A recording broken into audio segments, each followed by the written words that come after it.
Welcome everyone. Welcome back to the show. It's your host. Bienvenue à tous. Bienvenue de nouveau dans l'émission. C'est votre hôte, Danny Aifong.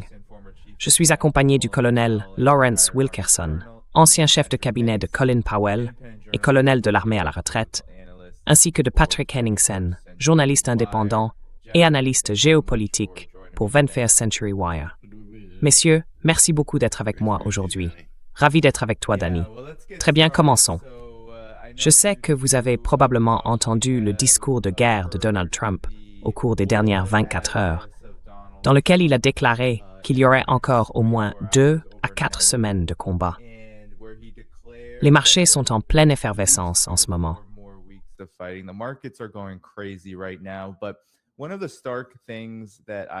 L'une des choses frappantes que j'ai trouvées très surprenantes, ou peut-être pas surprenante du tout, bien que cela puisse choquer la machine de guerre américaine, c'est que tandis que Donald Trump affirmait que les missiles de l'Iran étaient hors d'usage, que sa marine était finie, que son armée était terminée, l'Iran a en réalité lancé l'une de ses plus grandes frappes de missiles contre Israël et à travers la région du Golfe pendant la nuit, juste au moment où le discours de Trump allait commencer et après. Voici donc un reportage de Fox News diffusé au moment où son discours allait débuter.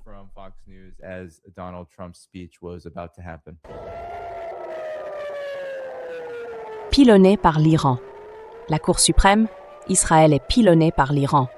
Des sirènes retentissent au-dessus de Tel Aviv alors qu'une salve de missiles frappe le pays. Accueillons Jonathan Hunt pour plus d'informations. Jonathan.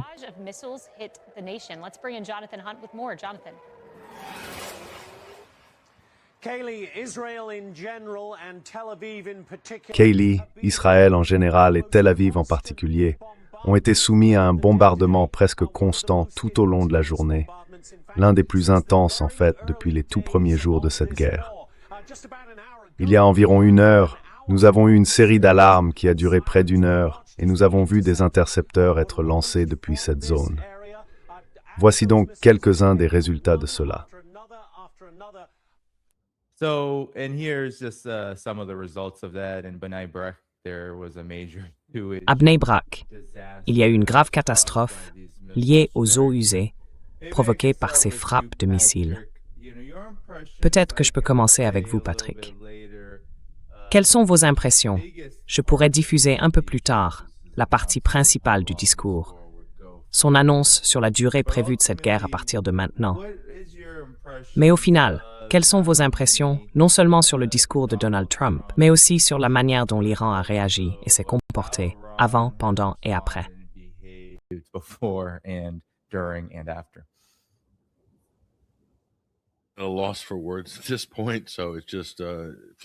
Je suis à court de mots à ce stade. Ça change d'un jour à l'autre, voire d'1 heure à l'autre. Il y a seulement quelques jours, on avait ce fameux ultimatum de proposition de paix à 15 points, ou peu importe ce que c'était, et c'est tout simplement tombé dans l'oubli médiatique. Puis une autre annonce a été faite. Quand on monopolise les ondes nationales pour que le président fasse une allocution importante, on s'attend à ce qu'il ait quelque chose de concret à partager avec le peuple américain. Une annonce ou une déclaration de politique majeure, d'une manière ou d'une autre. Mais il n'a rien dit que nous n'ayons pas déjà entendu des centaines de fois auparavant, avec la même indécision habituelle.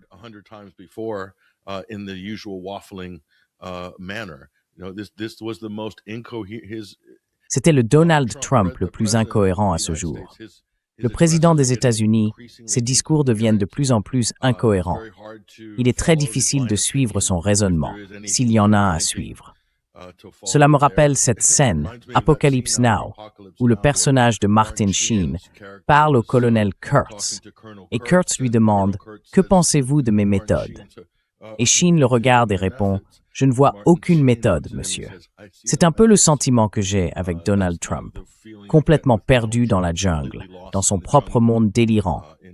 Et tu sais, si tu veux décortiquer les mensonges là-dedans, Danny, on pourrait remonter loin. Sa version de l'histoire est assez incroyable. Il affirme que les États-Unis ont participé à la guerre du Vietnam pendant 19 ans.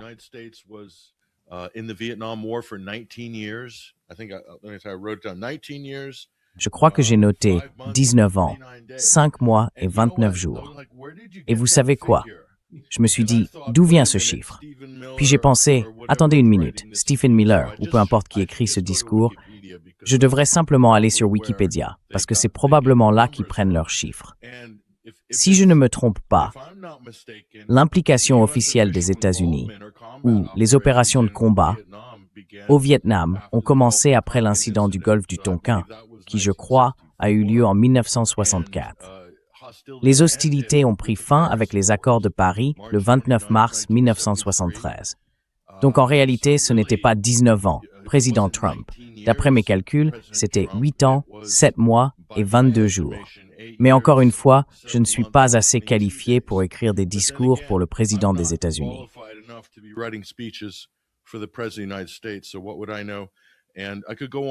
Alors, qu'est-ce que j'en saurais? Et je pourrais continuer. L'autre source, c'était Wikipédia. En gros, tout cela venait de Wikipédia. Donc, le propos du président était « Hey, arrêtez de vous plaindre de cette guerre. La Première Guerre mondiale, la Seconde, la Corée, le Vietnam ont duré bien plus longtemps. Celle-ci n'a que 32 jours. » Il sermonne presque le public américain d'une manière très grossière et étrange. C'est un peu une plaisanterie en réalité, à ce stade. Je veux dire, ça ne mérite même pas de réponse, le discours qu'il a prononcé. Et puis il a aussi dit que, vous savez, c'est la même chose, les justifications de la guerre. Je vais être bref, d'accord, et passer la parole au colonel Wilkerson. Mais il a affirmé que l'Iran est le principal État soutenant le terrorisme.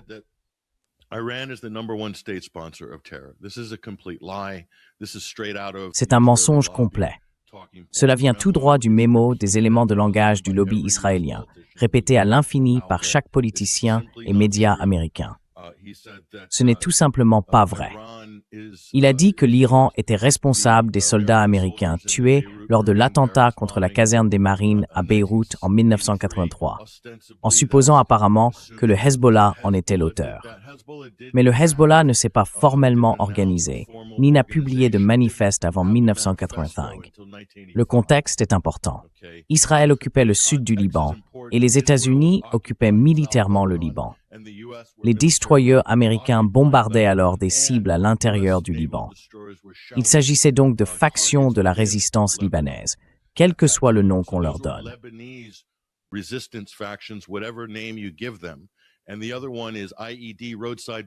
Et l'autre, c'était les bombes artisanales en bord de route en Irak. L'Iran massacre nos soldats. Non, c'était des factions de la résistance irakienne. D'ailleurs, certaines factions chiites de la résistance étaient armées et entraînées par l'armée américaine. D'accord? Donc, ce n'étaient pas des Iraniens. Et l'Amérique a bien envahi et occupé illégalement l'Irak. Nos soldats s'y trouvaient donc illégalement, sous un faux prétexte d'armes de destruction massive. Et ensuite, il a sa propre fraude liée aux ADM, à savoir que l'Iran représentait une menace imminente, à quelques semaines d'obtenir une arme nucléaire, encore une autre fraude sur les ADM. Donc, tout l'argumentaire de Trump pour expliquer pourquoi l'Iran serait maléfique, qu'il serait le principal État sponsor du terrorisme. Non, c'est les États-Unis qui sont le principal État sponsor.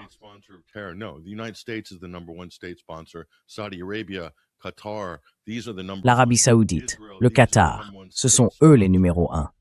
Israël, ce sont eux les principaux États parrains du terrorisme sur la planète, pas l'Iran. L'Iran combattait nos terroristes.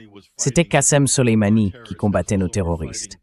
Le Hezbollah combattait des terroristes que nous avions armés, soutenus et financés en Syrie et en Irak. Voilà, c'est un fait. Les mensonges sur lesquels les États-Unis fondent leurs récits impériaux sont tout simplement stupéfiants. Et très peu de gens, surtout dans nos médias, le New York Times a dit « Voici les points essentiels à retenir du discours de Trump ». Ils n'ont pratiquement réfuté aucun des mensonges que le président a proférés. Voilà donc nos médias dominants. Alors, à quoi tout cela sert-il vraiment?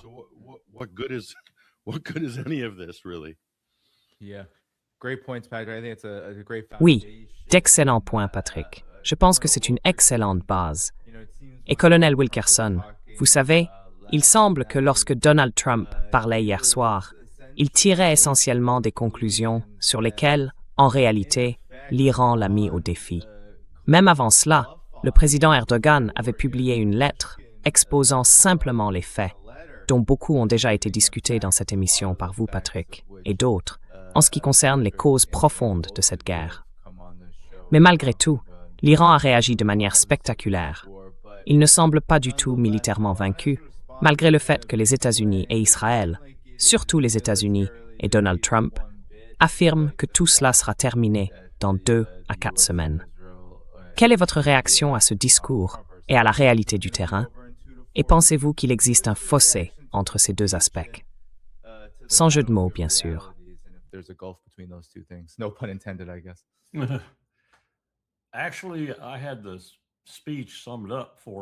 En fait, on m'a résumé le discours et c'était un résumé très bref. Il n'avait pas besoin d'être long. Vers 3h34 ce matin, je ne l'ai pas regardé, je ne pouvais pas le supporter. Puis j'ai décidé d'écouter n'importe quel porte-parole iranien que je pourrais trouver, qui réagirait peut-être au discours, soit presque en même temps, soit en me donnant une vision plus large. Et, ô surprise, qu'ai-je trouvé? À côté de Sergei Lavrov et de Wang Yi en Chine, probablement le meilleur diplomate du monde en ce moment. Sous la pression des événements, on pourrait dire qu'il devait l'être, mais je pense qu'il l'est vraiment. Abbas Araghchi, parlant longuement sur Al Jazeera English. Un bon choix d'ailleurs, Al Jazeera English, même s'il a décidé de s'exprimer en farsi.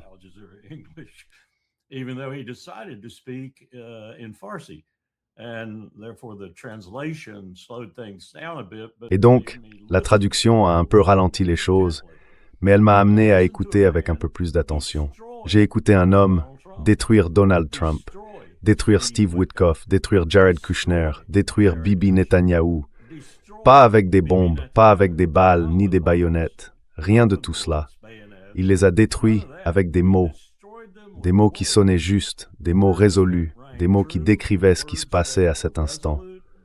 Des mots qui disaient que Witkoff n'avait pas parlé à un seul Iranien. Point final. Maintenant, revenez à cette réunion du cabinet où Witkoff, dans sa flagornerie, essaye d'impressionner Donald Trump autant que possible, lui racontant toutes les choses qu'ils ont faites et qui n'ont abouti à rien. Eh bien, elles n'ont abouti à rien, tout simplement parce qu'il n'a pas parlé à un seul, unique Iranien.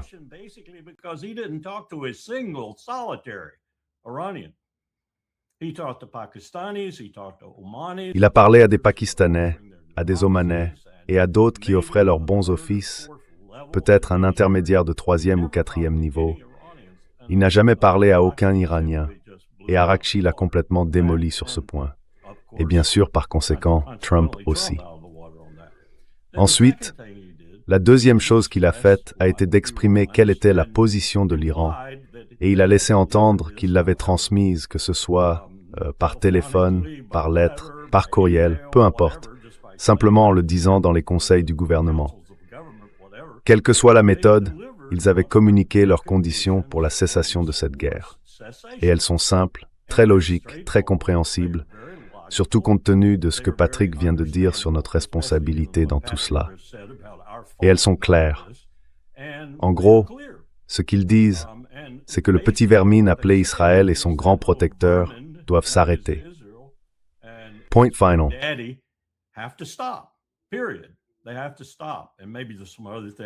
Ils doivent arrêter.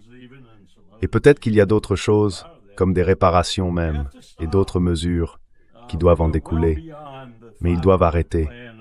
Ils sont allés bien au-delà du plan en 5 points que les Chinois et les Pakistanais ont présenté il y a quelques jours. Mais il est très catégorique à ce sujet et je pense qu'il est sincère. Il agit en diplomate, il est honnête, et il dit au monde et à Donald Trump, si Donald Trump veut bien écouter, ce dont je doute, exactement comment l'Iran voit la situation. Et ils ne s'arrêteront pas avant que le dernier Iranien soit mort ou que ces conditions soient remplies. À toi de voir, Donald Trump.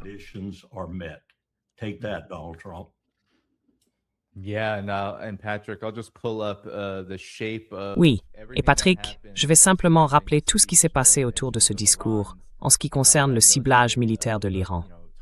Les frappes se sont déroulées en plusieurs vagues.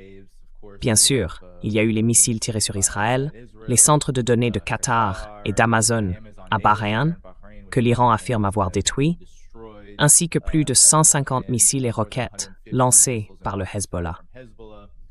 Et ensuite, je veux ton avis là-dessus, Patrick. Voici ce que font les États-Unis en réponse à ce discours. Donald Trump se vante du bombardement d'un pont important qui était sur le point d'être achevé, appelé le pont B1. Le voilà qui s'en vante. Le plus grand pont d'Iran s'effondre. Il ne sera plus jamais utilisé. Il est temps pour l'Iran de conclure un accord avant qu'il ne soit trop tard. Voilà donc le contraste, Patrick. Réagis à ce que tu trouves important dans cette évolution, dans ces évolutions.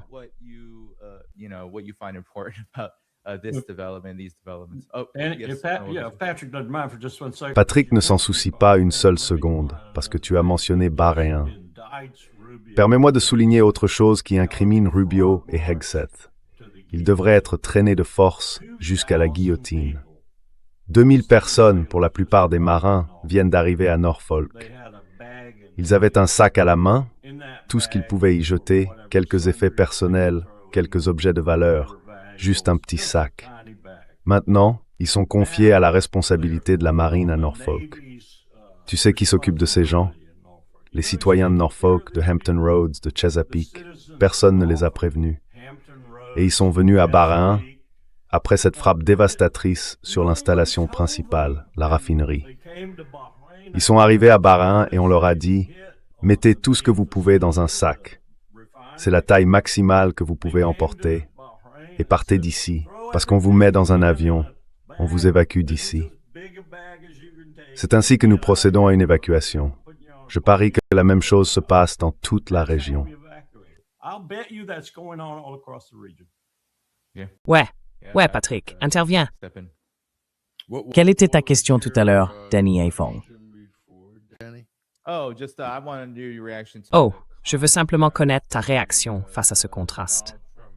D'un côté, Donald Trump se vante de la destruction d'un important pont iranien au cours des dernières 24 heures, surtout après ce discours. Je crois que cela s'est bien produit. Et de l'autre, la liste de l'Iran indiquant ce qu'il continue de viser, malgré les affirmations selon lesquelles l'Iran serait fini.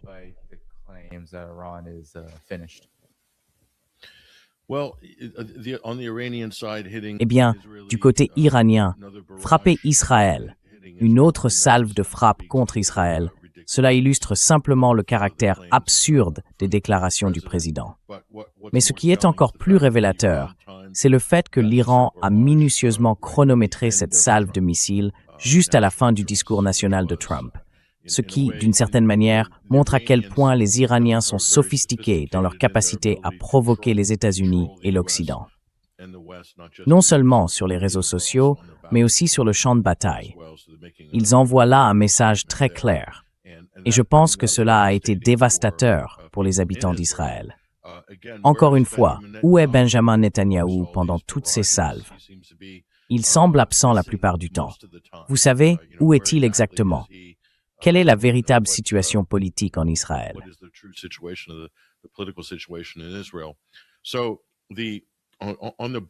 Alors, à propos du pont, je veux dire, ce type de pont suspendu est le seul de son genre en Asie, je crois, ou du moins l'une des plus grandes réalisations d'ingénierie de ce type dans toute l'Asie. Et qu'est-ce que font les États-Unis? Ils le détruisent, tout simplement. Ce n'est pas un pont militaire, c'est un pont civil. Cela va probablement provoquer beaucoup de perturbations pour les gens qui ont besoin de le traverser. Il y a une raison pour laquelle ils ont construit un pont sur un tel terrain, évidemment, comme partout ailleurs dans le monde. Mais c'est juste ce genre d'attitude puérile et cette sorte d'arrogance, je ne sais pas, de méchanceté, je suppose, de la part du président et de son administration, qui veulent simplement démolir la société iranienne.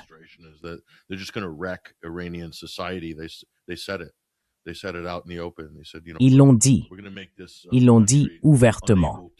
Ils ont dit, vous savez, nous allons rendre ce pays incapable de fonctionner comme un pays. Et ils justifient cela en affirmant que c'est soutenu par les mêmes mensonges que j'ai mentionnés au début, à savoir que l'Iran est le principal État sponsor du terrorisme dans le monde. Donc cette attaque s'inscrit sous la bannière générale de la guerre mondiale contre le terrorisme, avec l'Iran comme pire antagoniste de cette histoire. C'est ainsi qu'il la présente. C'est ainsi qu'il la justifie. Quiconque s'oppose ou résiste à Israël dans la région est qualifié de terroriste. Et je vous le dis clairement, c'est le plus grand problème du système international aujourd'hui. Cette étiquette a été détournée.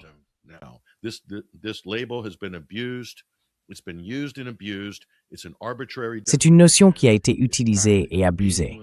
C'est une définition arbitraire, pratiquement dénuée de sens à ce stade. Du moins, elle devrait l'être. Mais elle sert à justifier certains des pires crimes de guerre de l'époque moderne.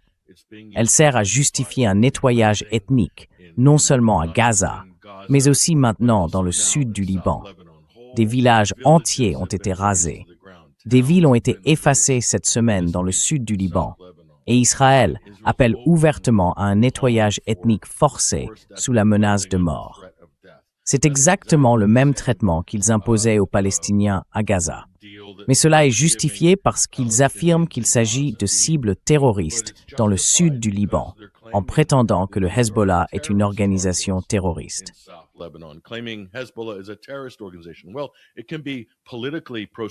Eh bien, cela peut être politiquement proscrit comme une organisation terroriste par Israël. Et le lobby peut faire pression sur les États-Unis pour qu'ils fassent de même, l'inscrire comme organisation terroriste, faire pression sur le gouvernement britannique, ce qu'ils font, et sur l'Union européenne, ce qu'ils ont fait. Mais le Hezbollah, les gardiens de la révolution islamique, le Hamas, ce ne sont en aucun cas des organisations terroristes expéditionnaires. Rien de comparable à Al-Qaïda ou à l'État islamique, qui se retrouvent d'une manière ou d'une autre avec des armes américaines, dans le cas de la Syrie, directement financées par nos propres gouvernements. Rien de tel. Rien de tel. Mais cette étiquette est utilisée pour justifier les crimes contre l'humanité les plus horribles, et pour justifier le début, ou plutôt, je dirais, nous sommes déjà bien engagés, d'une troisième guerre mondiale, si cela continue à ce rythme dans le Golfe Persique. Tout cela fondé sur cette qualification de terroriste.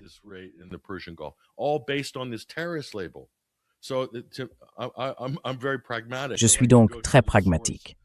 J'aime aller à la source. J'aime chercher le mécanisme, du moins lorsqu'il s'agit de relations internationales, car c'est ce qui sous-tend toutes ces politiques extrêmement destructrices. Et je pourrais ajouter que Pete Hegseth a tweeté, je ne sais pas si tu as ce message sous la main, Danny, mais il a dit « Retour à l'âge de pierre ». Notre soi-disant secrétaire à la guerre, qui s'est fait expulser de la garde nationale de Washington, a un casier et un CV impressionnant qui te disqualifierait certainement pour tout poste ministériel. Mais d'une manière ou d'une autre, nous en sommes là.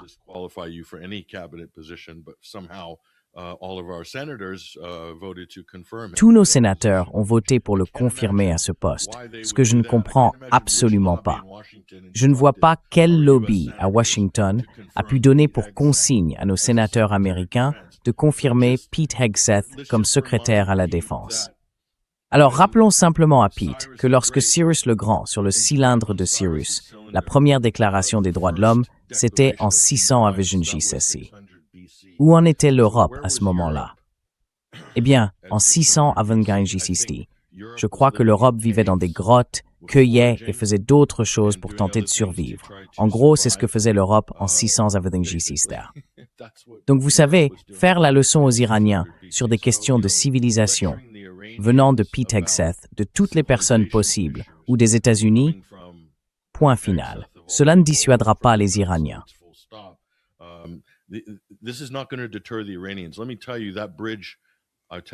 Laissez-moi vous dire, ce pont, je vous le dis tout de suite, que ce soit cette année ou dans 5 ans, ce pont sera reconstruit. Et tout le reste à l'intérieur de l'Iran sera reconstruit. Ils viennent de bombarder les fabricants pharmaceutiques au cours des dernières 24 heures à l'intérieur de l'Iran. Pourquoi font-ils cela? À cause des producteurs d'acier iraniens. L'Iran va obtenir de l'acier. Devinez qui va désormais fournir de l'acier aux Iraniens? La Chine. Le Pakistan. Ils vont obtenir leur acier. Mais les États-Unis et Israël veulent détruire toutes leurs industries nationales de substitution aux importations et de contournement des sanctions. Voilà pourquoi ils essaient de les punir pour avoir osé développer une industrie nationale et mettre en place des substituts aux importations afin de contourner les sanctions américaines.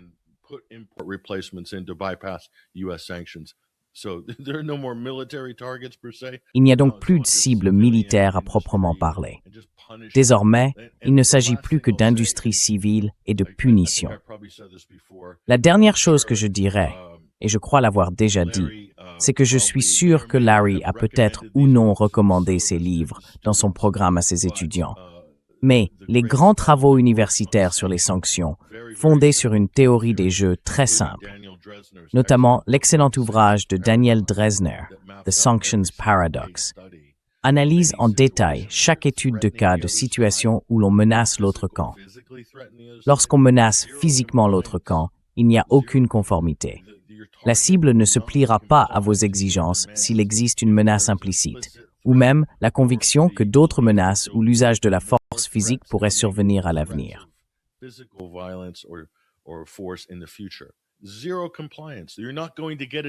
Zéro conformité. Vous n'obtiendrez pas d'accord. On ne peut pas bombarder son chemin vers un accord. Ce n'est pas moi qui le dis. Si je conseillais le président, je me contenterais de regarder les recherches, la littérature universitaire, et de demander « En quoi ça diffère-t-il des centaines d'autres cas des 60 dernières années ?» Ce n'est pas différent. C'est la nature humaine. C'est précisément pour cela que les relations internationales existent en tant que discipline, pour pouvoir prédire comment les États vont se comporter dans certaines situations et en tirer des conseils appropriés. C'est la raison même de leur existence. Et cela échappe complètement aux gens de la Maison-Blanche en ce moment. Ou peut-être pas. Peut-être qu'ils sont simplement sadiques. Je ne sais pas. Je pense que tu es peut-être en train de découvrir une part de vérité.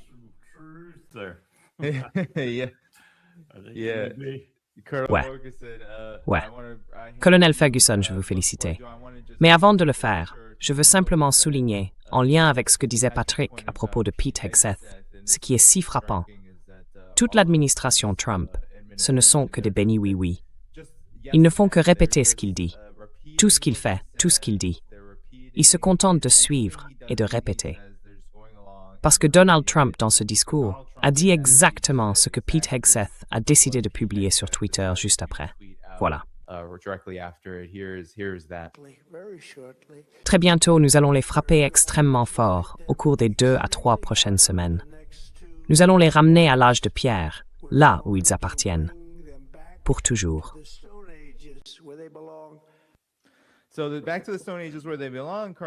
Alors, retour à l'âge de pierre. C'est là qu'ils appartiennent, colonel Wilkerson. Mais le problème avec cela, et pour rebondir sur le point de Patrick, j'aimerais avoir votre réaction, c'est que The Economist rapporte que l'Iran gagne désormais presque 2 fois plus de revenus quotidiens issus de la vente de pétrole qu'avant que les bombes américaines et israéliennes ne commencent à tomber à la fin février, le 28 février. Il est peut-être malmené sur le champ de bataille, mais il gagne la guerre de l'énergie. Oh, désolé, attendez une seconde, je dois me débarrasser de ça. Voilà, c'est bon.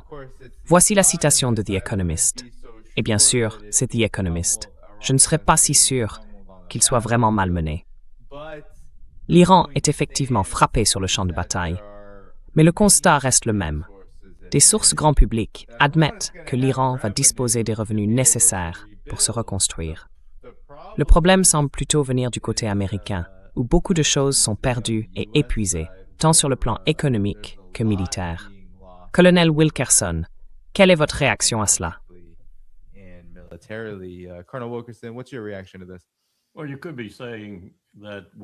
Eh bien, on pourrait dire que nous approfondissons notre incapacité à mettre fin à ce conflit. Car l'une des choses que le ministre des Affaires étrangères Archie a dites concernait les réparations. Vous allez devoir payer pour toutes les destructions que vous avez causées, en particulier celles visant des cibles non militaires, qui constituent des crimes de guerre. Vous devrez payer pour les reconstruire. Maintenant, je ne dis pas un instant que ce pays le ferait.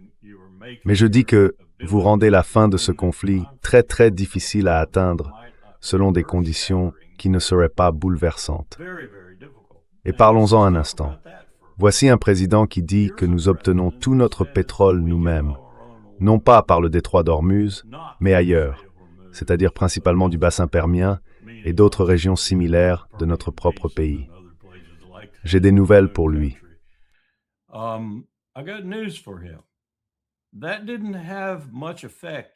Cela n'a pas eu beaucoup d'effet sur le prix du Brent ou du West Texas Intermediate. Et je soupçonne que cela n'a pas non plus beaucoup d'effet sur les prix d'autres matières premières qui proviennent du détroit d'Ormuz. Des choses que le monde commence seulement maintenant, je pense, dans de nombreux endroits à découvrir, comme l'hélium, l'urée et d'autres matériaux essentiels.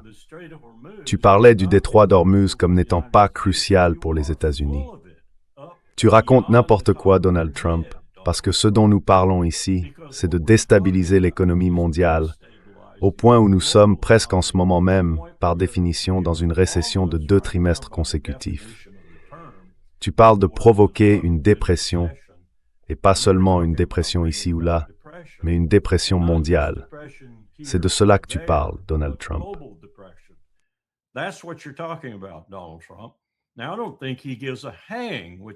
Je ne pense pas qu'il en ait quoi que ce soit à faire, ce qui est une autre raison pour laquelle je déteste complètement cet homme maintenant. Il n'a absolument aucune qualité positive ou rédemptrice.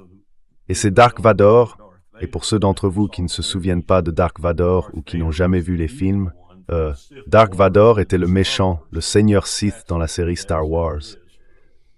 C'est exactement ce qu'est Pete Hegseth.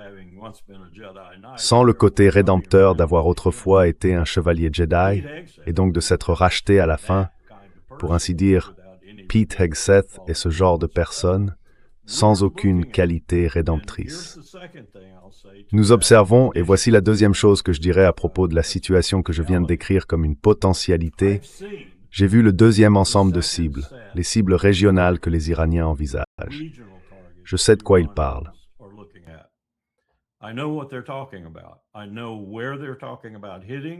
Je sais où ils parlent de frapper. Je sais, d'après la première série de cibles qu'ils ont touchées, de quoi ils sont capables.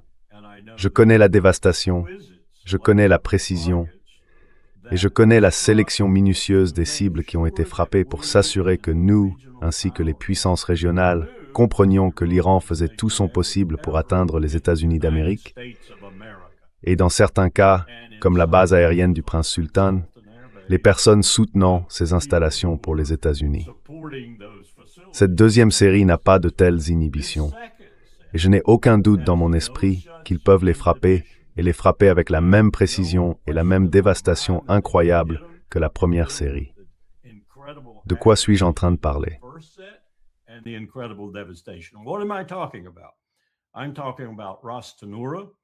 Je parle de Ras Tanura, en Arabie Saoudite, avec une capacité de production de 550 000 barils par jour. Je parle de l'autre site, en amont, qui produit 7% du pétrole brut léger doux et de haute qualité de la planète, puisque la Libye est en quelque sorte hors jeu pour de nombreux usages. Nous parlons donc de 7% de l'approvisionnement mondial provenant d'un seul endroit. Il suffirait d'une frappe comme celle qu'ils ont menée sur Bahreïn, peut-être d'1 ou 2 missiles supplémentaires, et ce serait fini. Je parle de l'oléoduc que les Saoudiens ont construit pour contourner en quelque sorte la nécessité de passer par le détroit d'Ormuz, même si cela ne sert pas vraiment à cela, surtout maintenant que les Houthis sont en guerre contre eux depuis si longtemps, et qui s'étend vers la région de Jeddah et la mer Rouge.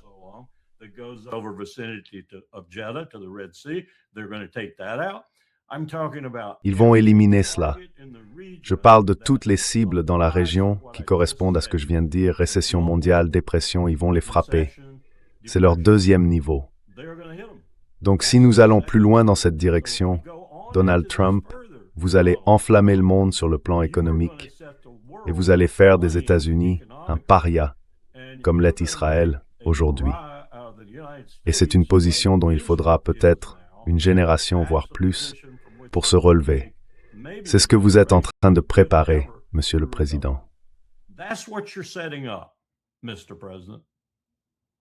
Yeah, and Patrick, to that point. Oui.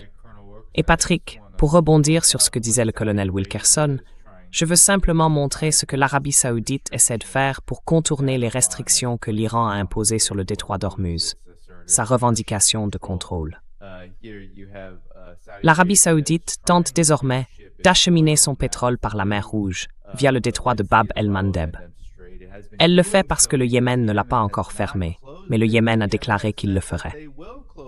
Si cette guerre se poursuit et continue de s'intensifier, les économistes occidentaux soulignent que cela pourrait devenir l'une des pires catastrophes de l'histoire de la production et de la distribution d'énergie moderne.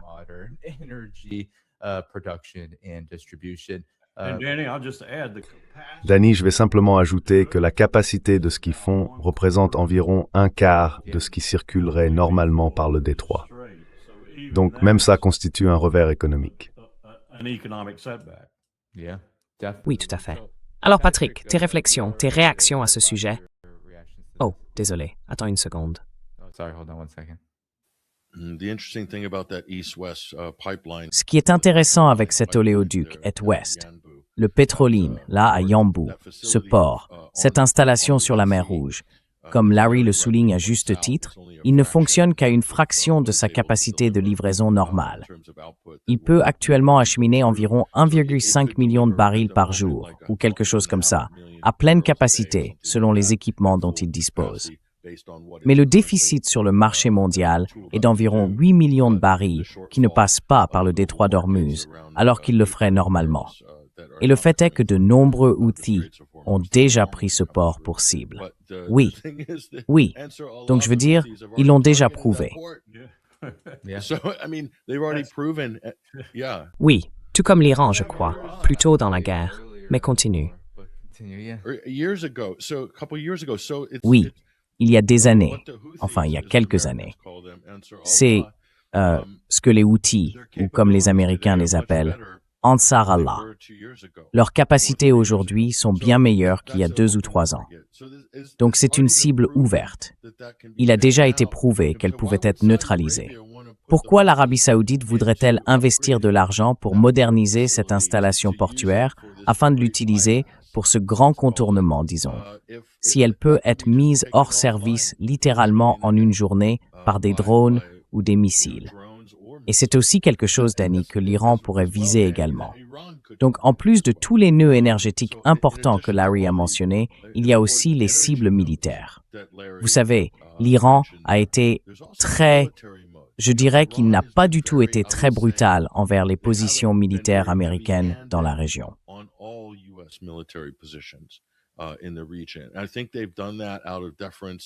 Et je pense qu'ils ont fait cela en partie par déférence envers l'Arabie saoudite, espérant faire appel au bon côté de l'Arabie saoudite, le côté plus raisonnable dans tout cela. Donc il y a ça, plus les deux, enfin une grande et une petite, base militaire américaine, située sur le territoire dit israélien. D'accord? Et beaucoup de gens ne le savent pas. Les États-Unis ont effectivement ouvert une base militaire permanente à l'intérieur d'Israël. Je crois qu'ils l'ont ouverte en 2017 ou à peu près à cette époque, si je ne me trompe pas. Mais ce n'est pas celle-là. Ce qui transformerait également la situation sur le plan géopolitique, ce serait si l'Iran décidait, et il en a la capacité, il en a la portée, de frapper Djibouti. Et il pourrait aussi, s'il le voulait, rendre la vie très difficile aux Émirats arabes unis, aux États-Unis, aux Britanniques et aux Israéliens qui essaient actuellement de tenir Socotra, une île très importante.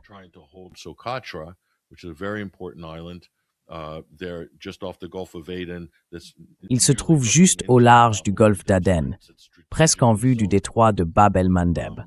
C'est un endroit d'une importance stratégique majeure. C'est du point de vue de la beauté naturelle, la 8e merveille du monde. Mais on a décidé d'en faire un porte-avions. Et c'est exactement ce qui s'est passé. Cette terre a été volée au Yémen et transformée, en pratique, en base militaire. Cela pourrait facilement être menacé, et ce serait un énorme avantage pour Ansar Allah si les hostilités prenaient cette tournure. Ils chercheraient alors à maximiser leurs gains stratégiques en conséquence. Il y a donc beaucoup plus de cibles militaires américaines dans la région. Et tout cela complique considérablement la mise en œuvre de toute opération militaire d'envergure dans le Golfe. Et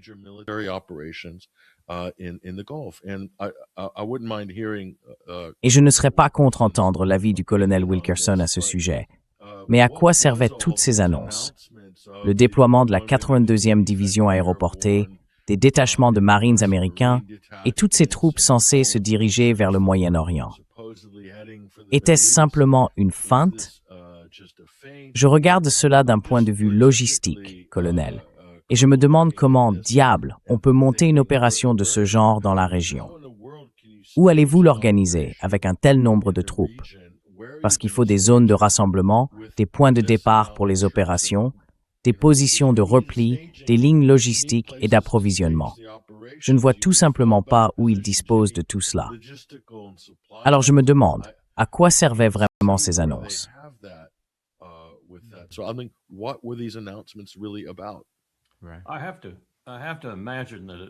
Je dois imaginer que c'était probablement surtout Hegseth. C'était peut-être un peu Kane aussi, parce que comme je l'ai déjà dit à Colin Powell, nous ne voulons vraiment jamais qu'un officier de l'armée de l'air soit président des chefs d'état-major interarmés. Il était d'accord avec moi. Et il y a une raison à cela, parce qu'ils ne comprennent pas la guerre terrestre. Mais je dois aussi comprendre, j'espère, qu'il y a des gens autour de Kane, et en particulier au sein de l'état-major interarmé, qui comprennent ces choses-là. Donc je dois examiner la plupart de tout cela, surtout puisque j'ai vérifié avec le MEU à Naha, le même MEU déployé en avant à Naha, Okinawa. Ils n'avaient même pas encore reçu d'ordre d'alerte au moment où Hegseth et d'autres annonçaient qu'ils étaient en mouvement. Ils n'avaient même pas encore reçu d'ordre d'alerte.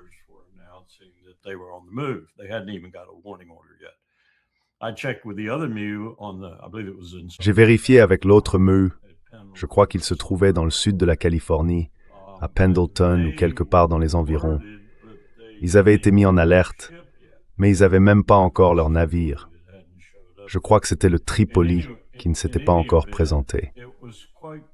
Quoi qu'il en soit, c'était très clair pour nous, principalement des anciens militaires observant la situation à travers le monde, que nous voyions des choses qui n'étaient pas vraies. Nous rassemblions des forces qui ne savaient même pas qu'elles étaient rassemblées. Et dans un cas, nous préparions une plateforme de débarquement qui ne flottait même pas. Alors, nous avons commencé à nous en inquiéter. Nous avons vérifié les sources habituelles, car chaque fois que la 82e est mise en alerte, les journalistes le savent généralement, on commande des pizzas, les gens commencent à faire leurs bagages et tout le reste.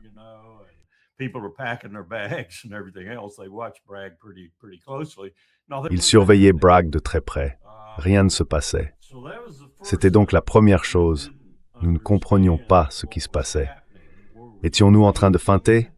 Vous savez, F-E-I-N-T-R. Étions-nous en train de tromper? Est-ce que c'était ça, notre stratégie? Ou bien les gens au sommet ne savaient-ils tout simplement pas ce qu'ils faisaient? Stupide.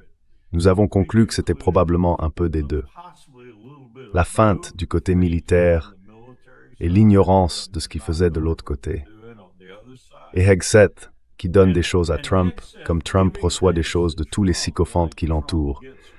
Vous savez, tu veux des tarifs douaniers? Oh, je vais te dire lesquels sont bons, fais cela. Ça, c'est Bannon, bien sûr.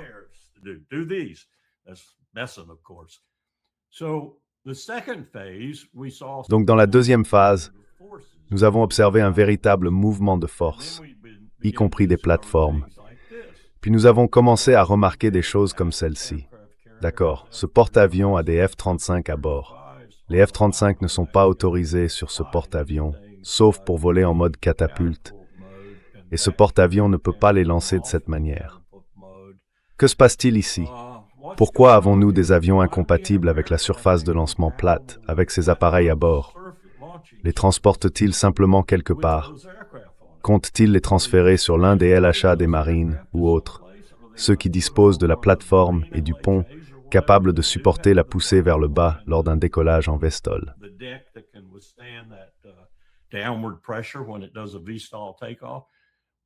All these things are coming together and telling us that Toutes ces choses se recoupent et nous montrent premièrement que Hegseth est totalement incompétent et que Khan est peut-être dans le même bateau que lui. Il n'écoute pas les autres, ceux qui pourraient même faire ce que ces marins du Ford ont essayé de faire. À 2 reprises maintenant. Nous l'avons confirmé. Ils ont d'abord tenté de saboter le Ford avec le système d'égout. Cela n'a pas fonctionné, alors ils ont mis le feu au Ford, et maintenant le Ford, bien sûr, est hors de combat. Il retourne à Norfolk pour probablement 2, voire 3 ans de maintenance. Tout cela pour dire que nous ne savons pas ce qu'ils font, et nous n'avons aucune idée de ce que font ceux qui pourraient exécuter quelque chose comme Delta, la SEAL Team 6, et ainsi de suite. Les Rangers, le bataillon de Washington, qui ont été alertés, mais pas déployés. Washington Battalion haven't been alerted but not moved. Are they going to try to? Vont-ils essayer de s'en emparer? Certaines personnes m'avaient presque convaincu qu'ils faisaient réellement toutes ces manœuvres de force conventionnelles pour dissimuler une opération très soigneusement préparée, à la manière du Venezuela, avec Delta en tête, visant l'uranium. Puis nous avons commencé à examiner le poids de l'uranium et ce qu'il leur faudrait pour le transporter hors de là. Tout cela pour dire que nous sommes, pour le moins, perplexes. Nous ne savons pas ce qu'ils font, et cela nous paraît très étrange. Si quoi que ce soit de tout cela se compte autour de Carg ou de l'une des autres îles.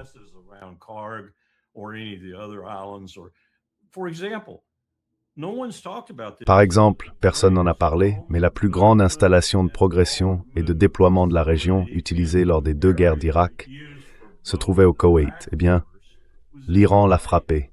Les bâtiments étaient en feu. Alors, est-ce encore une zone de déploiement avancée pour les États-Unis dans la région? C'était la seule que nous avions. Nous en avons une pour Bright Star en Égypte, mais elle est vraiment trop éloignée.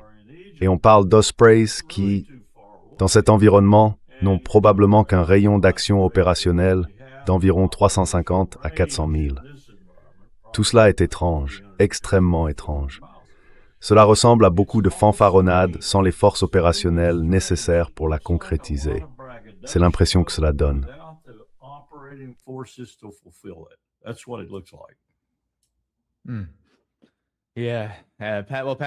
Oui.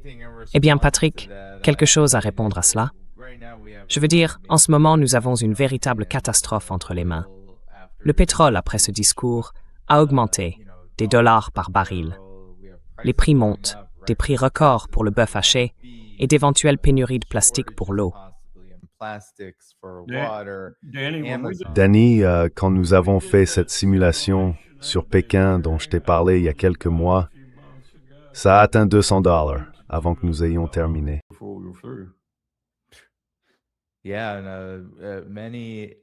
Oui, et de nombreux observateurs, des économistes, disent que si on en arrive là, cela signifiera une récession économique et que les hausses de prix que nous constatons, ainsi que la turbulence économique, seront bien plus importantes que ce que nous vivons actuellement. Alors Patrick, une réaction à ce qu'a dit le colonel Wilkerson au milieu de cette catastrophe. Parce que je pense que c'est un peu minimisé, même par ceux qui ne soutiennent pas cette guerre. Peut-être même par eux, parce qu'ils se concentrent davantage, j'en ai parlé, sur les profits réalisés par les entreprises américaines de GNL, etc. Cela pourrait masquer une crise qui couve. Je ne sais pas si tu es d'accord avec ça.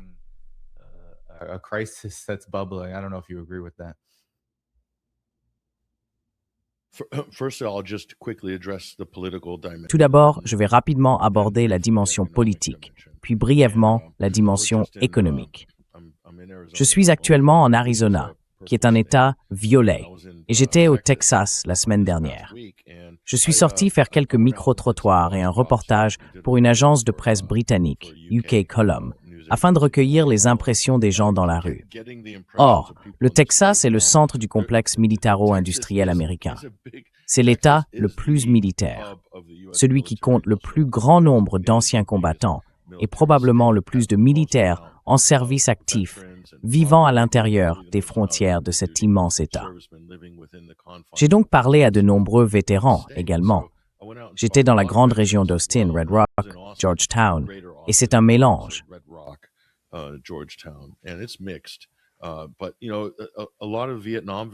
Mais, vous savez, beaucoup de vétérans du Vietnam, à qui j'ai parlé, certains devant la caméra, d'ailleurs, ne soutiennent absolument pas ce président, ni ce qu'il fait avec cette guerre, sous quelque forme que ce soit. Et ils détestaient absolument Pete Hegseth. Et ce n'était pas seulement un ou deux, ni seulement des vétérans plus âgés du Vietnam. Il s'agissait aussi de jeunes anciens combattants, soit d'anciens militaires d'active, soit des hommes dans la fin de la vingtaine ou la trentaine.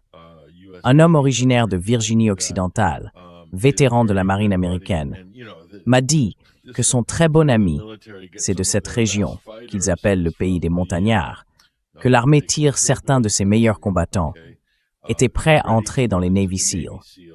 Il a dit que cet homme était un véritable athlète, absolument du niveau des SEAL, à 100%. Et en gros, quand cette guerre a commencé, il y a environ 4 semaines, il a tout annulé.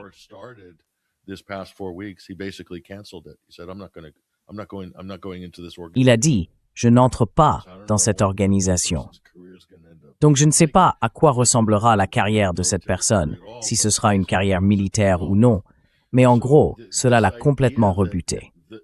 Ainsi, l'idée que l'ensemble des troupes soutient d'une manière ou d'une autre Pete Hegseth et Donald Trump dans cette sorte de guerre sans but est fausse. Il y a beaucoup de résistance. Il y a beaucoup de voix dans la communauté des anciens combattants et aussi parmi les militaires en service actif, ce qui vient appuyer un peu plus ce que Larry disait à propos du Gerald Ford, ou ce que toi aussi, Danny, tu disais à propos de l'incident du Gerald Ford. C'est donc le premier point sur le plan politique, la dimension politique. Il y a beaucoup de dissensions dans les rangs. Le mouvement MAGA se fracture. Et plus cela dure, plus c'est en somme un clou de plus dans le cercueil des prochaines élections de mi-mandat.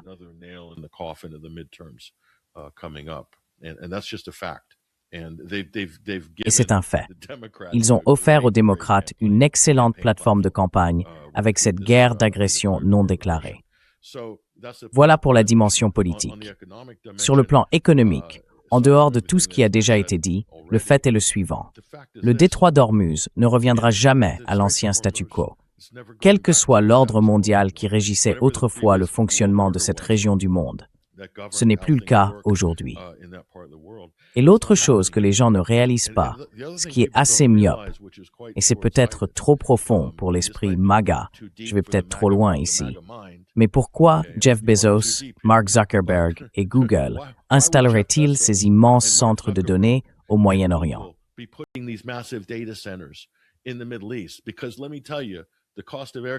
Parce que, laissez-moi vous dire, le coût de la climatisation à lui seul, je peux vous le dire car ils font la même chose en Arizona, est très élevé à cause de la chaleur. Pourquoi font-ils cela? Pourquoi? Parce que c'est là que se trouve l'énergie. C'est là que se trouve l'énergie nécessaire pour fournir la charge de base en électricité à ces industries très énergivores comme l'IA et les immenses centres de données tentaculaires. C'est pour cela que l'Iran cible ses installations cloud d'Amazon à Bahreïn récemment, ainsi qu'aux Émirats arabes unis et ailleurs. C'est là que se trouve l'énergie. Donc, cette idée selon laquelle Trump dirait « Oh, nous n'avons pas besoin de nous inquiéter du pétrole au Moyen-Orient, nous avons plus de pétrole », ce n'est tout simplement pas vrai.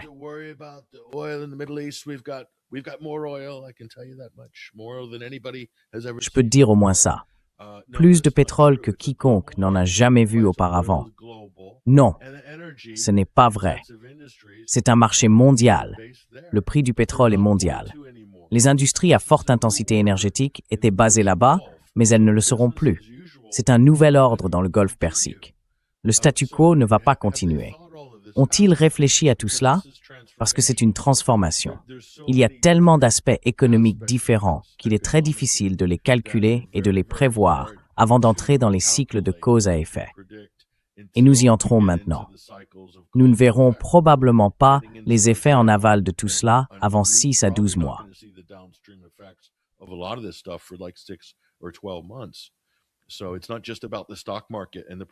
Donc il ne s'agit pas seulement du marché boursier et du prix du pétrole. Il y a tout un tas d'autres éléments à prendre en compte ici. En plus de cela, les choses vont devoir changer. Les États du Golfe, qui ne s'engagent pas dans la normalisation de leurs relations avec l'Iran, puis ne reconsidèrent pas leur position vis-à-vis d'Israël et des États-Unis, je vais vous le dire tout de suite, et j'ai été dans le Golfe, j'y ai travaillé, j'y ai voyagé, ainsi qu'au Moyen-Orient. Ces régimes ne vont pas durer longtemps, car il n'y aura plus de place pour eux. Ils ne peuvent pas faire la guerre. Ces monarchies familiales et tribales qui dirigent ces pays, je veux dire, l'Arabie saoudite, c'est un pays qui porte le nom d'une famille. Tout cela est très fragile.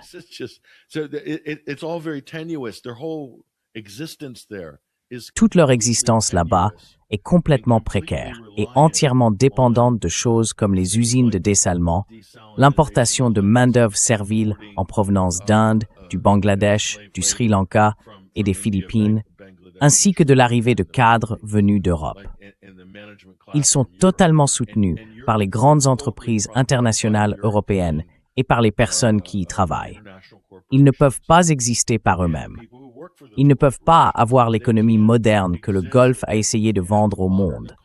Venez, apportez-nous vos investissements directs étrangers. Ils tentent de construire des capitales financières pour dépasser l'ère du pétrole, afin de devenir des centres financiers de type singapourien, marchands et dynamiques. Tout cela ne se réalisera plus, enfin, à moins qu'il y ait encore une chance. Mais ils vont devoir s'associer avec l'Iran.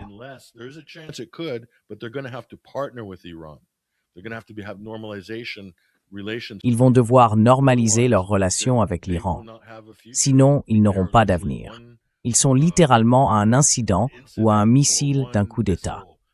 Écoutez, la dernière chose que je dirais, c'est que les États-Unis n'ont aucune affection pour ces monarchies du Golfe, et Israël non plus. Ils peuvent les renverser en un instant. Ils pourraient organiser un coup d'État militaire dans n'importe lequel de ces pays en un instant, et ce serait fini. Ils disparaîtraient. Ils partiraient à Paris, à Londres ou à Los Angeles, ou peu importe où ils finiraient. Ensuite, les États-Unis et Israël dirigeraient une dictature militaire. C'est ce qui se passerait. Donc je dis simplement qu'ils n'ont pas vraiment d'avenir là-bas. Ils pourraient en avoir un, mais la fenêtre d'opportunité pour qu'ils prennent une décision à ce sujet se referme rapidement, à mon avis.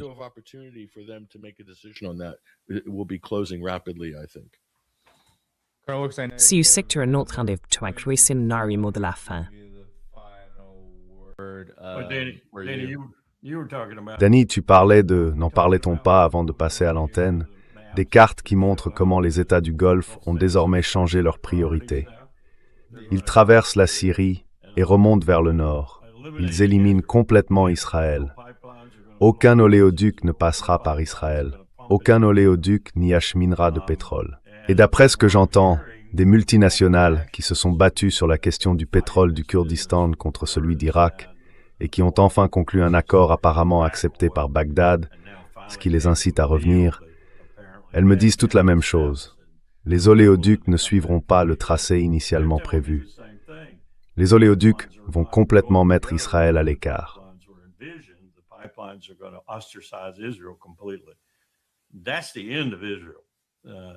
C'est la fin d'Israël. Je pense que c'est déjà le cas, de toute façon. En tant qu'État juif, il ne va pas continuer à exister. Il pourrait exister comme un État véritablement démocratique, où Palestiniens, Arabes, chrétiens et juifs vivraient ensemble et seraient traités à peu près de la même manière. Mais ce sera un chemin très difficile pour ces juifs israéliens convaincus qui, même s'ils abhorrent Netanyahou, aiment encore ce qu'il fait aux Palestiniens et veulent qu'il continue. Oh, et d'ailleurs, ils pensent qu'il ne va pas assez vite. Donc, comme le disait Patrick, toute cette région, même à court terme, va changer de manière spectaculaire quoi qu'il arrive. Et à long terme, ces peuples finiront par se débarrasser de ces régimes. On se demande ce qui les remplacera, mais malgré tout, je pense qu'ils vont s'en débarrasser. C'est donc une région très dynamique qui va le devenir encore davantage avec le temps, à mesure que ces conditions économiques évoluent. La question que je me pose est de savoir à quel point ils vont être touchés par ce qui s'en vient si Trump continue sur cette voie totalement idiote, consistant à ignorer tout le monde sous prétexte que nous sommes, je cite, autosuffisants, fin de citation, et que les autres ne le sont pas. Ce n'est tout simplement pas le cas. Regardez le monde, surtout d'un point de vue économique, et vous verrez que la mondialisation, qu'on l'apprécie ou non, est aujourd'hui une réalité incontournable. Et lorsque vous perturbez ces chaînes d'approvisionnement, les perturber profondément et sur de longues périodes, vous vous exposez à de graves conséquences.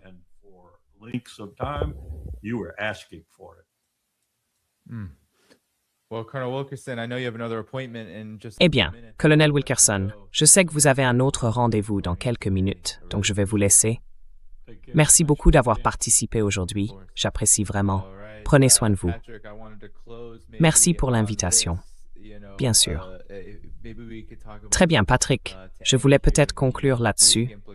Peut-être pourrions-nous parler, pour terminer, des grandes implications, les implications mondiales, que vous commenciez à évoquer, de cette guerre qui ne se déroule pas comme les États-Unis et Israël le souhaiteraient. Voici The Economist, la dernière couverture du magazine The Economist. Ne jamais interrompre son ennemi quand il fait une erreur. En réalité, c'est un mème populaire parmi les jeunes sur X, montré ici. Et cette citation circule depuis un certain temps, depuis un an ou deux.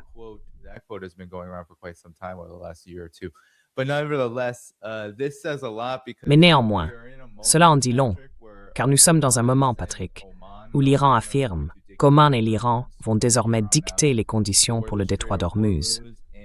Et l'une de ces conditions, Patrick, est que ces navires vont désormais régler les péages, ainsi que ce qu'ils transportent vers leurs pays respectifs, en yuan chinois, en RMB, ce qui constitue un développement majeur. Et tout cela, tu sais, je pense que les États-Unis et Donald Trump l'ignorent simplement en disant « Eh bien, nous n'avons de toute façon pas besoin du détroit », ce qui, comme vient de le dire le colonel Wilkerson, est une folie. Cela méconnaît et interprète complètement de travers leur réalité économique.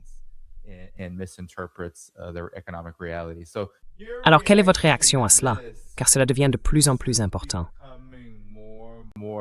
Dans les milieux financiers et élitistes, il règne une sorte de panique face à l'émergence d'un nouvel ordre. Un ordre qui, à travers cette guerre, exerce en réalité davantage de contrôle, plutôt que moins, sur le développement économique mondial.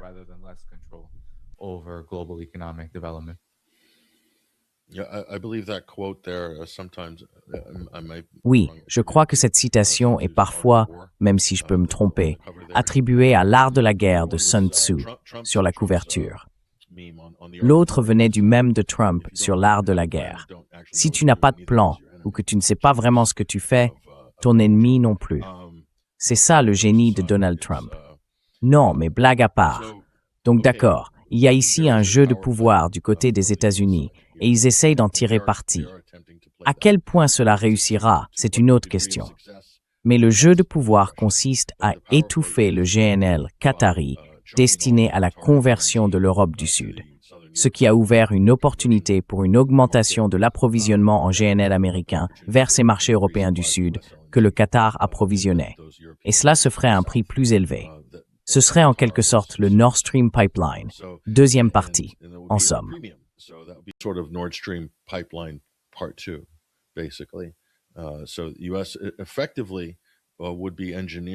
Ainsi, les États-Unis, en cas de succès, chercheraient en réalité à instaurer une quasi-monopole américain sur l'approvisionnement en gaz naturel de l'Europe, à l'exception de ce que la Norvège expédie par son gazoduc vers la Pologne. C'est significatif, car cela confère aux États-Unis une influence considérable, de plus en plus forte au fil des années. Bien sûr, la manière la plus simple pour l'Europe de contourner cela et de devenir plus indépendante serait de conclure un accord avec la Russie. Mais cela n'arrivera pas, car l'Europe n'est pas militairement occupée par la Russie, elle est militairement occupée par les États-Unis. Cependant, certaines fissures commencent à apparaître. Les États-Unis envisagent désormais de se retirer de leur base en Espagne, car l'Espagne leur a refusé l'autorisation d'utiliser ces bases pour lancer des bombardements sur l'Iran.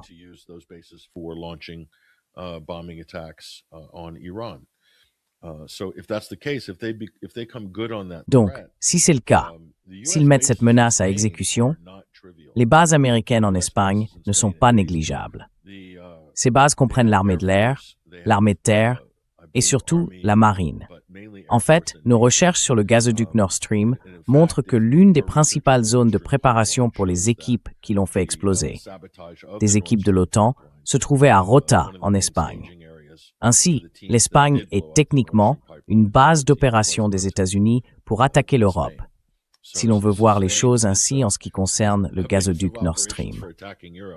Mais bon, ce ne sont que nos recherches médico-légales, entièrement fondées sur des faits, tirés de sources ouvertes, de documents militaires, de déclarations publiques et de mouvements des forces armées américaines, entre autres.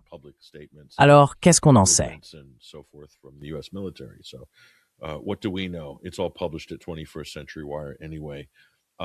Tout cela est de toute façon publié sur 21st Century Wire.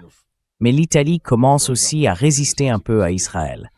Meloni parle de la possibilité de sanctions économiques, ou du moins de restrictions sur les achats militaires, ces catégories de biens échangés avec Israël. Donc il y a cela. Il y a aussi une certaine résistance de la part de l'Italie à être utilisée comme base de lancement pour des attaques américaines. Ainsi, la matrice européenne, si l'on peut dire, pour les États-Unis et l'OTAN, présente des fissures. Elle se fragilise, non seulement sous la pression de la guerre en Ukraine, mais aussi à cause de cela. L'attitude générale des Américains, si l'on regarde les déclarations de Trump et de membres de l'administration, est en gros, nous sommes très déçus par l'OTAN. Ils ne sont pas venus à notre secours. Et donc,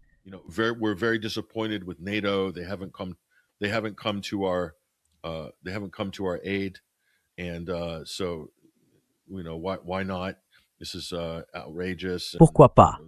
C'est scandaleux. C'est une guerre que les États-Unis ont déclenchée et ils prétendent qu'il existerait une sorte d'obligation relevant de l'article 5 pour aider les États-Unis dans une guerre d'agression non déclarée. C'est tout simplement absurde. Mais c'est la logique générale. Ils font de l'Europe un bouc émissaire. Donald Trump avait d'abord courtisé l'Europe, si vous vous souvenez, il y a quelques semaines. Pourquoi a-t-il fait cela? Pourquoi a-t-il dit « Venez m'aider dans le détroit d'Ormuz » ? Parce que la pression politique devenait trop forte et que toute l'attention se portait sur les États-Unis.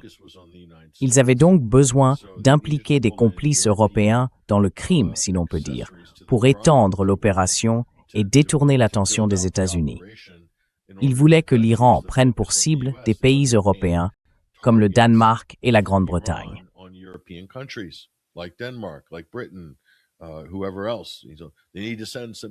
Quiconque d'autre. Ils doivent envoyer une partie de la marine là-bas pour aider à ouvrir les détroits, parce que ce n'est pas notre pétrole. C'est le pétrole de l'Europe. Alors pourquoi ne s'occupent-ils pas de leurs propres approvisionnements en pétrole? Nous n'avons pas besoin de pétrole, dit Trump encore une fois dans son discours. Nous en avons plein, le plus au monde en fait. Ridicule.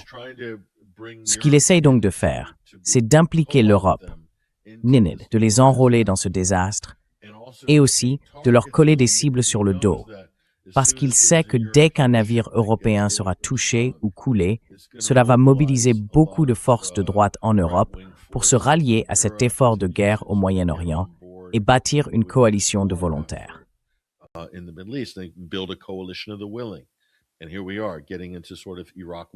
Et nous y voilà, en train d'adopter une sorte d'orientation à la guerre d'Irak en 2026. Donc, au bout du compte, c'est à cela que tout cela servait.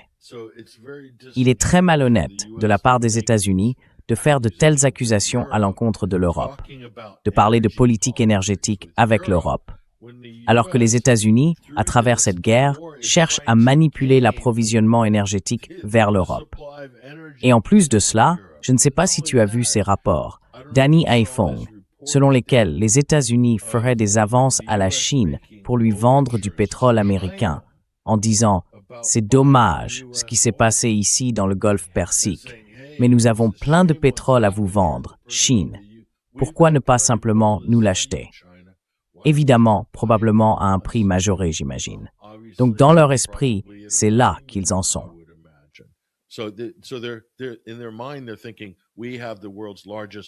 Ils se disent, nous avons les plus grandes réserves de pétrole prouvées ou déclarées au monde. Je ne pense pas que ce soit vrai d'ailleurs. Et je crois qu'il est dans l'intérêt de certains pays de ne pas déclarer la totalité de leurs réserves, comme la Russie. Quoi qu'il en soit, l'idée est que d'une manière ou d'une autre, les États-Unis peuvent approvisionner le monde en énergie en éliminant ou en prenant le contrôle. Et il existe une école de pensée. C'est une partie de la discussion à la Maison-Blanche, Danny. Cela semble impérialiste et pompeux, mais c'est bien de cela qu'ils parlent. Donc je ne pense pas que la Chine accepterait cela, même dans 1 million d'années, devenir dépendante des États-Unis pour son énergie. Mais ils vont essayer, parce qu'ils croient avoir un levier et pensent pouvoir y parvenir.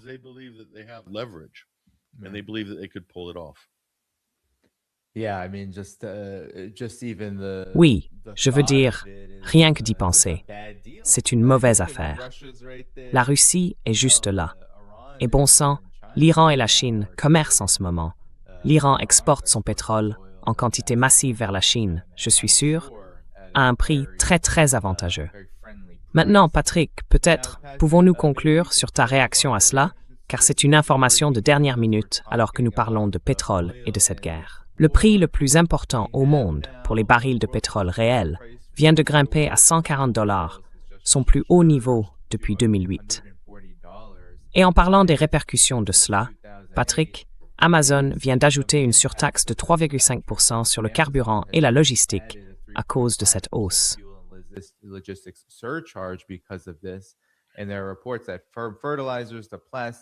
Et il y a des rapports indiquant que les engrais, les plastiques et toutes sortes de produits tout au long de la chaîne d'approvisionnement vont connaître d'énormes hausses de prix, plus cette situation perdure. Ce qui montre bien que les profits des entreprises de GNL et tout ce que Trump, Hegseth et d'autres envisagent pour engranger des bénéfices en pleine crise ne se produiront pas dans le vide. Les dégâts causés par tout cela ne les toucheront pas seulement eux. Ils vont provoquer des ondes de choc dans l'ensemble de l'économie mondiale.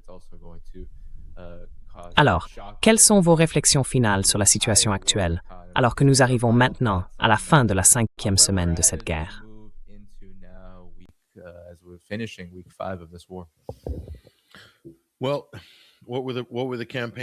Eh bien, quelles étaient les promesses de campagne de Trump? Je vais faire baisser le prix de l'essence. Pas de nouvelles guerres. Plus de guerres inutiles. Je vais m'occuper de l'Amérique d'abord. Et nous avons eu l'inverse. Des prix de l'essence plus élevés et davantage de guerres. Des guerres sans fin en réalité, ainsi que des promesses de nouvelles guerres à venir. Et le président a même déclaré publiquement au cours des dernières 48 heures, j'ai bien entendu, qu'il a dit « Nous ne pouvons pas nous permettre Medicare, nous ne pouvons pas nous permettre ces programmes fédéraux de santé, parce que nous menons des guerres. » Alors combien de personnes, selon vous, si c'était son argument de campagne en 2024, auraient adhéré à cela? Tous ces républicains, à la Thomas Massie, pensez-vous qu'il aurait obtenu le soutien de tous ces libertariens, des membres du Parti libertarien qui organisaient des rassemblements pour Trump, appelés comment déjà « Reclaim the Republic » ou quelque chose comme ça. Je ne me souviens plus exactement, mais ces rassemblements ridicules avec Russell Brand et d'autres, je ne me souviens plus.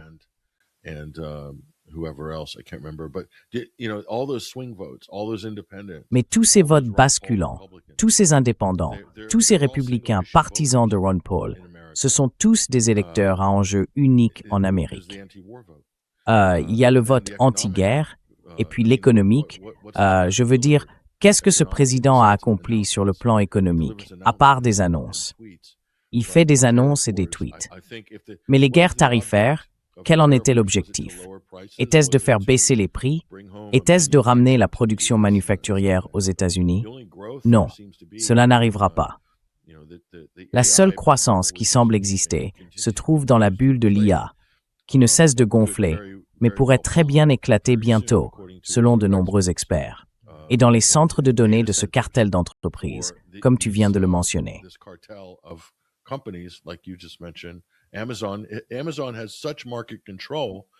Amazon exerce un tel contrôle sur le marché qu'ils peuvent imposer une sorte de taxe généralisée.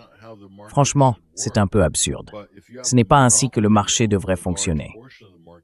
Mais lorsqu'on détient un quasi-monopole sur une grande partie du marché, et ce n'est pas tout, Amazon a en quelque sorte ludifié le marché lui-même en obligeant pratiquement les entreprises à vendre et à promouvoir leurs produits sur Amazon, et uniquement sur Amazon.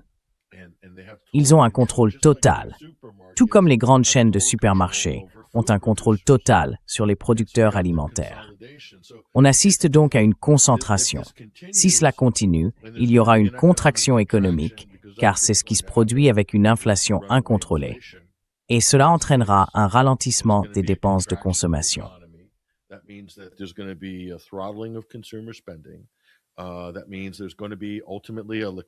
Cela signifie qu'il va finalement y avoir une crise de liquidité, mais le capital va bien finir par aller quelque part. Et ce sera vers Howard Lutnick, Jared Kushner, les capitalistes vautours et le capital investissement. Ce sont eux qui vont gérer le démantèlement de larges pans de l'économie américaine, du secteur des PME, et ainsi de suite. Et devine quoi, Danny? Ça veut dire que le plan de sauvetage arrive. Le plan de sauvetage arrive. À un moment donné, il y aura une bulle qui éclatera. Si ce n'est pas la bulle de l'IA, ce sera la nouvelle bulle immobilière qu'ils essaient actuellement de gonfler. Et quand cela arrivera, devine où la Fed dira à toutes ces banques de canaliser tout cet argent dans le capital investissement.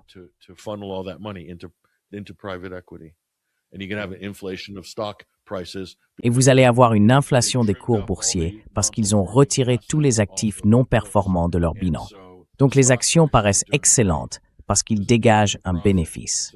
On assiste encore une fois à ces cycles artificiels de boom et de récession. Trump et sa base.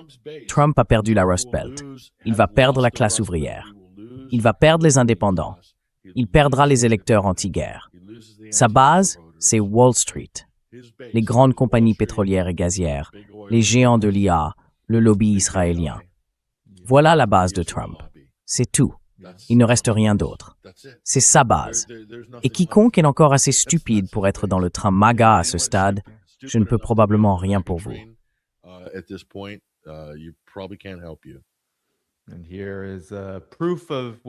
Et voici la preuve de ce que tu viens de dire, Patrick. En visant un budget de la défense de 1,5 billion de dollars, Trump propose des coupes drastiques dans tous les autres programmes afin de financer l'expansion militaire, préparant ainsi une grande bataille budgétaire pour les élections de mi-mandat. La situation semble déjà assez mauvaise pour Donald Trump et le Parti républicain, étant donné que la guerre contre l'Iran n'a absolument aucune, ou du moins très faible, popularité. On peut dire que c'est quasiment nul. Mais ça fait mal là où ça compte, c'est-à-dire chez les indépendants et bien sûr chez un grand nombre d'opposants. Ce qui signifie généralement que la situation s'annonce difficile à partir de maintenant. Mais,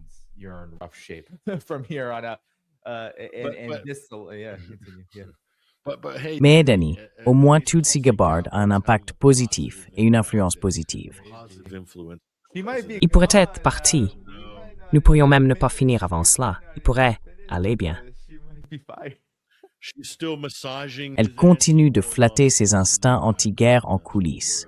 C'est ce que nous, il y a de bonnes rationalisations là-dedans. Il y en a beaucoup qui circulent à ce sujet. Donc oui, tout ira bien. Faites confiance au plan. Elle est sur le point de faire ça sur une île tropicale quelque part. Car la rumeur dit que Donald Trump, Tulsi Gabbard, semble être la prochaine. Et pourquoi? Pour, vous savez, absolument rien, parce qu'elle a fait très peu pour résister.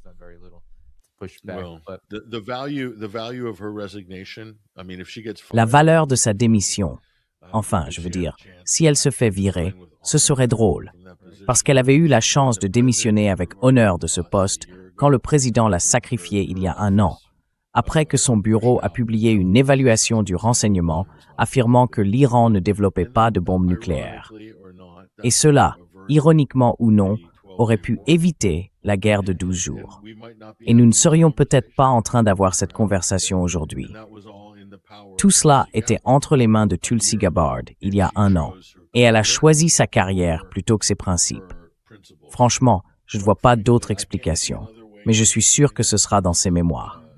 Donc au moins, il y a ça, il y a le livre, et je suis sûr qu'il sera intéressant. Ouais. Ouais.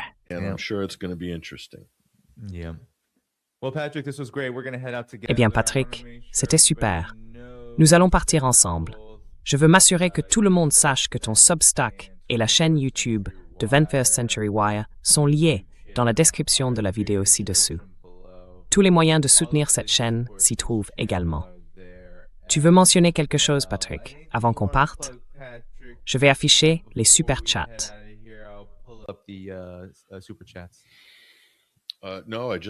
Non, je veux juste dire que si les gens peuvent trouver le temps et l'envie d'aller sur 21centurywire.com et sur notre chaîne YouTube, absolument. S'ils peuvent aller aimer et s'abonner à notre chaîne YouTube. Nous sommes fortement limités sur cette plateforme, vraiment, vraiment limités sur YouTube. Donc nous avons besoin d'un soutien concret. Nous avons besoin que les gens viennent, regardent nos vidéos, écoutent le Sunday Wire, aiment, s'abonnent à notre chaîne YouTube. Ce serait une énorme avance. Oui.